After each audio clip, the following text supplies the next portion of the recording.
Welcome to Fast Effect Double Speed Magic the Gathering from ELD's Time Vault Games in Bellingham, Mass. Here we have Drew on the Epic Storm versus Dan on Blue Red Delver. And happy to have Drew joining us. Actually, haven't seen him in, my goodness, since the before times. It's great to see people reconnecting with the shop in these difficult times, playing from the comfort of their own home and having some fun, playing for some awesome prizes. Had a few people actually using some of their store credit to pick up dual lands. Thank you to Heather, who actually just got a Badlands. Be interested to see what she does with that. I suspect she may be brewing something that involves goblins. And a Ponder off of Polluted Delta for Drew.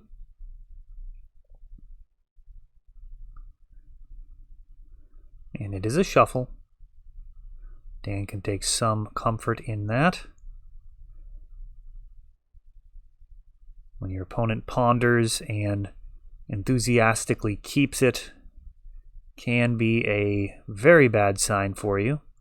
A turn one Delver, exactly what Delver wants to do.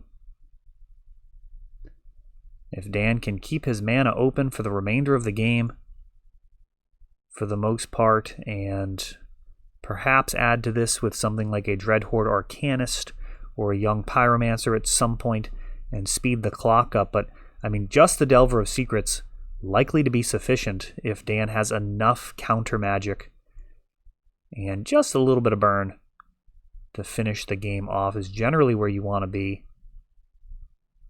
A lot of the times you can get Storm players with a couple of lightning bolts down the stretch that they are not counting on being there. Sometimes it's one of those things where they can maybe get there if they go for it, but if they just give it another turn, it'll be a certainty. And that's where the lightning bolts can really mess with their math. We've got a Mox Opal along with a couple of Lotus Petals. So 4 mana now. That Wasteland not feeling as spectacular as it did just moments ago. Setting your opponent back from 2 mana to 1 mana. Feels pretty good, but when they go ahead and answer it by getting a Wishclaw Talisman down,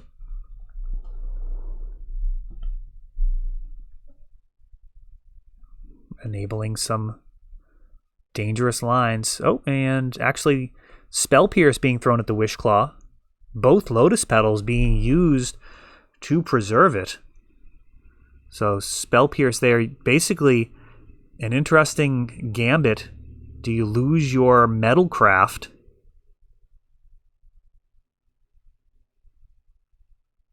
Drew taking Dan up on that offer.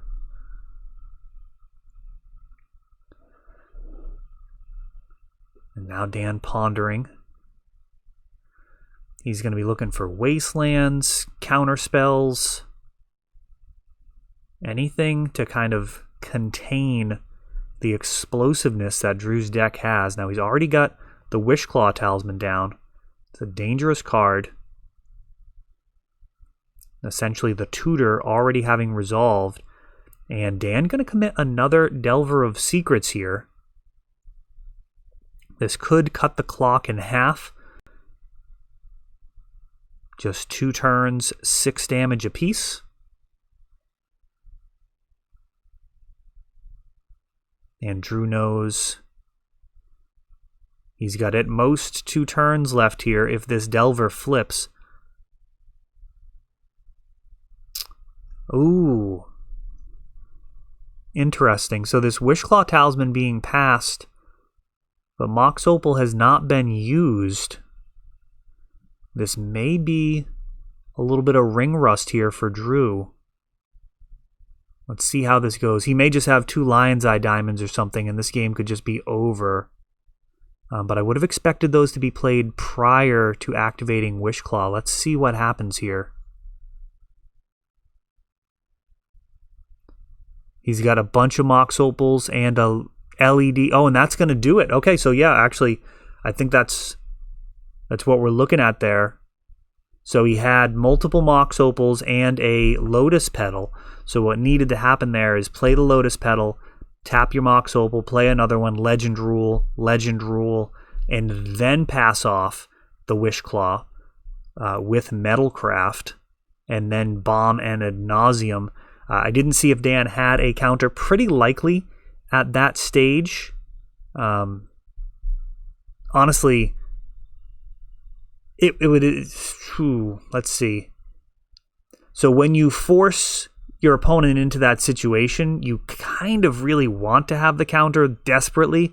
It might not even be correct to play the Delver unless you have the counter spell, because you can potentially force your opponent into a line that they wouldn't necessarily have rushed to take otherwise. So it's a consideration, I'll say that. It's not always correct to increase your clock and eliminate the number of turns that your opponent has when you can't stop them as a control player. Now, many of you players that are playing goblins or other aggro strategies that can't actually interact as effectively on the stack, sure, pedal to the metal, hope they don't have it. Completely agree with that. But when you're playing a deck with counter spells, sometimes playing like a Goyf or something, where you tap out and put the shields down, and then also say, hey, if you don't kill me right now, you're dead, that will blow up in your face if you actually can't stop them. So there are times where I've held back a potentially lethal damage in a situation where it would have made me tap out and be vulnerable to removal, to their actual combo, for example, where otherwise, you get an extra turn, you draw a card, you can draw into some counter spells. There's some other things that can happen there. Ultimately, they're going to be in a situation where they have to kill you, but there are plenty of players that will not jump all in unnecessarily, and in those games, it actually works out in your favor. It really is a pretty not unusual. It's a very minor percentage of tournament play. Let's say that. For most of the decks and most of the time, you just want to present the fastest clock possible and hope that they don't have it.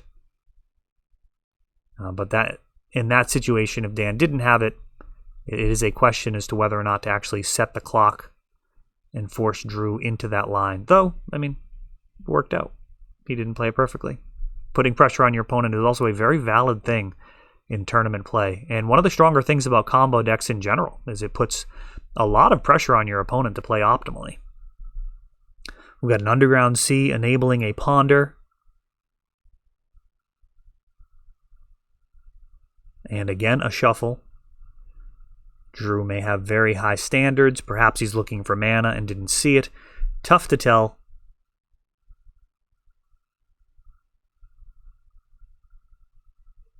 You can generally feel better when they shuffle than when they keep it.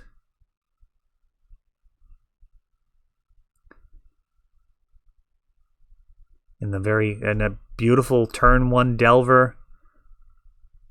Again, passing the turn. Drew leading out with the Ponder before a second land drop, and again shuffling, and I wonder if he's actually going to be short on mana here. Very common for Storm to play that second land in order to be able to play around days. And no, he's actually just short on lands. That's what that would look like to me in that situation. I would generally daze that all day long if they hadn't played their land. It would be pretty easy to trick there if your goal was to get the daze out of my hand because of how a particular line might play out.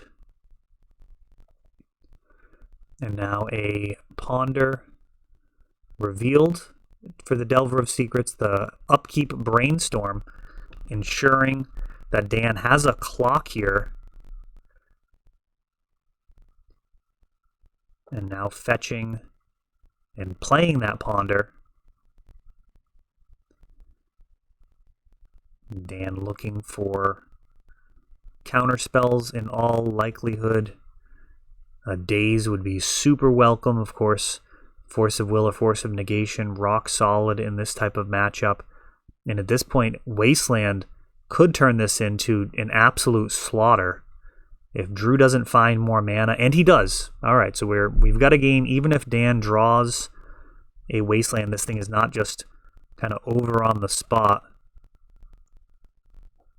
And a Dark Ritual into Defense Grid. I believe we've got one of those promo Dark Rituals.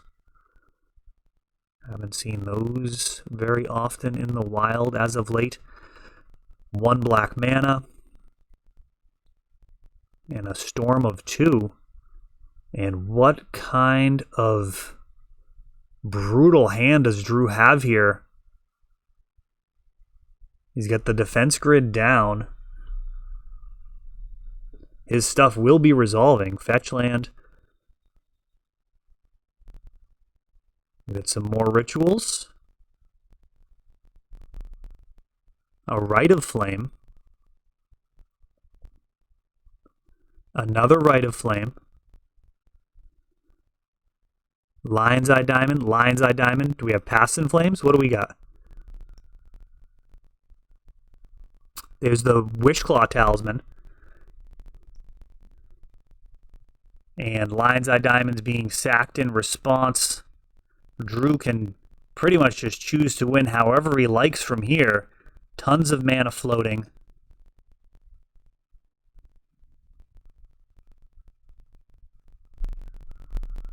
And grabbing an Ad Nauseam.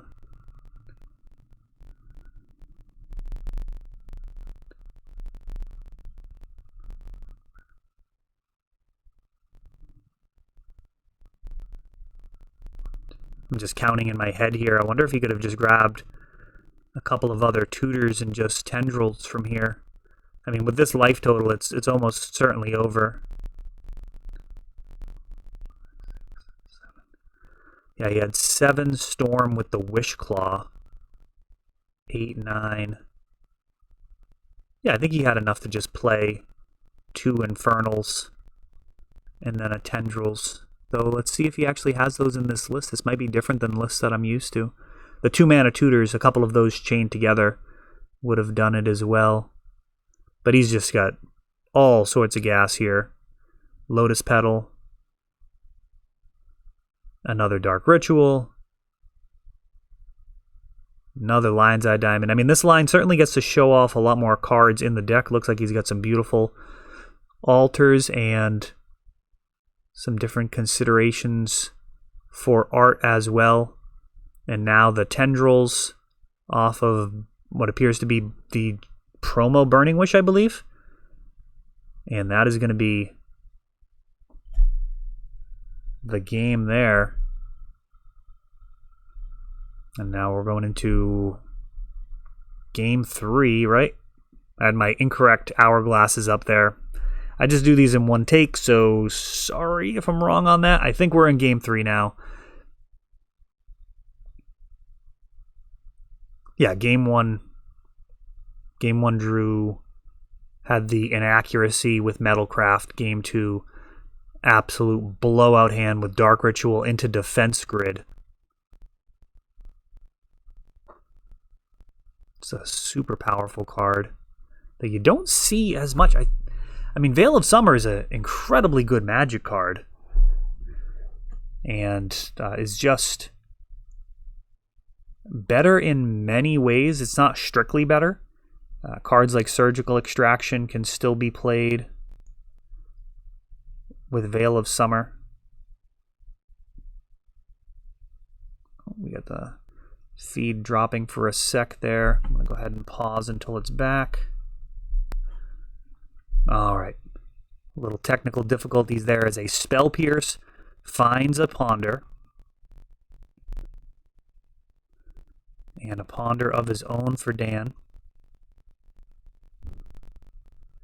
I believe these players were discussing after sideboarding strategies, and if I heard correctly, they were talking about the utility of Red Blast in this matchup. I would say it's actually totally fine, probably better than most of your burns, certainly better than any sorcery speed burn that you have. And the ability to counter your cantrips, as a Storm player, you do often rely heavily not only on the effect that they have, but also potentially on having a critical mass of cards in hand. So there are certainly times where you can just, Cabal Ritual into an Ad Nauseam, like 2 cards, just get there. But most of the time, you do actually need a bunch of cards to work well together, and just cutting down on the total number of cards that Storm has can be pretty powerful. Now we've got a Delver of Secrets not flipping, it's turned sideways, and now a Defense Grid coming down for Drew. We'll see if Dan has any answer for this. A Dreadhorde Arcanist threatens to pull Dan back into this game, but the shields are down. Without 3 mana to pay for Force of Will, Drew knows that whatever he does here is going to be totally uncontested. And just like that, he's just moving in on the combo. Lotus Petal, Mox Opal, and Lion's Eye Diamond.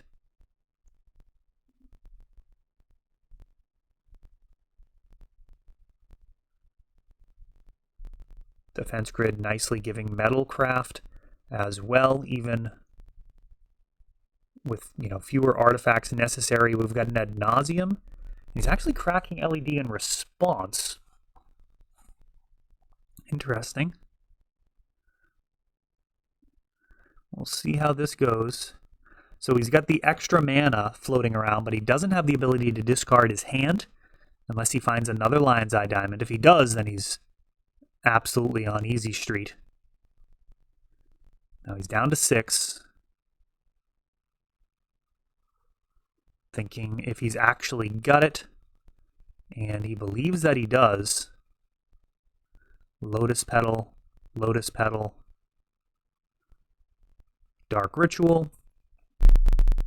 The Burning Wish build much less reliant on Lion's Eye Diamond once you're starting to combo off. There are plenty of times where if you Ad Nauseam, you actually can't get there without discarding your hand. With the other builds of Storm.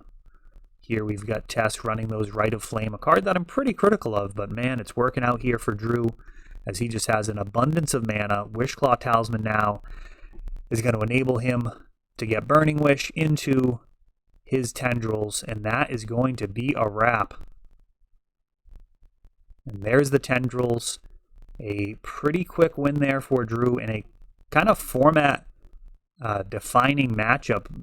Storm versus Blue-Red Delver is definitely a matchup that you want to be very familiar with both sides of the table to really kind of reach your potential as a Legacy player. Really understanding this matchup, an important part of understanding Legacy on the whole. And here you see both of these guys, students of the game, are going to go ahead and discuss their sideboarding strategies, which you can share in the comments as well. What do you think the strongest lines are post-board for Blue-Red Delver versus the various Storm builds? That is all for this one, but don't worry, there is a lot more. You can check out our older videos, and we're always putting out new videos from ELD's Time Vault Games in Bellingham, Massachusetts. If you want to help the channel, of course, you can like, subscribe, share, tap that notification bell so you can know the next time our new videos come out. Thanks for watching.